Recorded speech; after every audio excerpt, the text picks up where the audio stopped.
I'm up here on scaffolding at the roof height of the timber frame redwood shed, working on the roof, and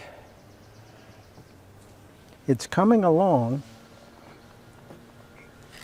The procedure I used here was to first place shakes, which are more cut on a saw, these thinner shakes. There's two layers of thin shakes that are the first course that go on, and then there's an overhang from the eave, overhang from the rafters of about 1.5 inches. Before I placed those two layers of thin shakes, the first course, I also placed the paper here, a roll of this 18-inch strip over the top of the redwood sheathing that was on here. So that actually the first thing that went onto the roof on the rafters was the redwood sheathing.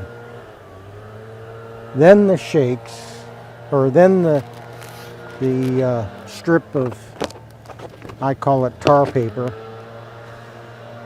and then the first course of shakes, and then another layer of tar paper before putting the split style shakes. These are thicker and longer shakes.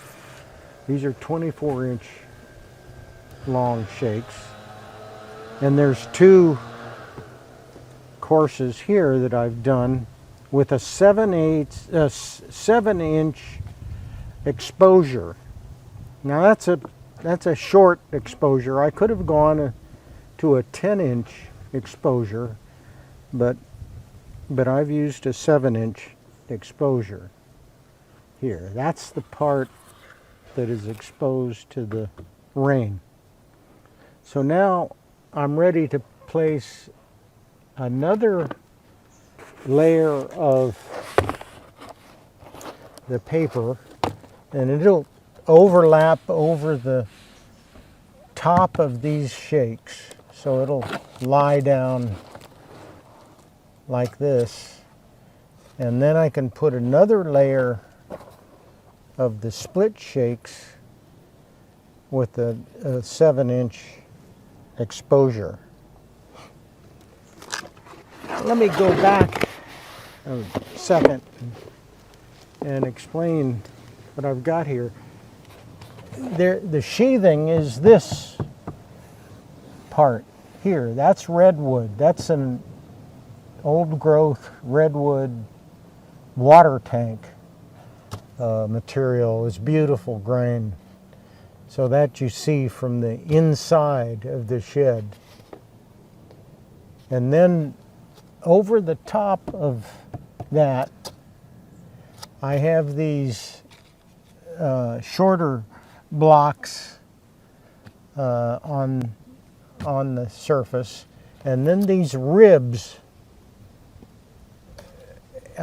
which leave an air space underneath the shakes, and that's helps with the lifetime of the shakes. And I'm using 2 nails per shake. Down here they're 2-inch galvanized nails. I'm going to start using 2.5-inch as I move up here, length nails, because this gets pretty thick with that 3 layers of shakes almost to go through. And I'm nailing into these ribs, into these extra applied pieces of 3/4 inch material. And that's all screwed down to the rafters.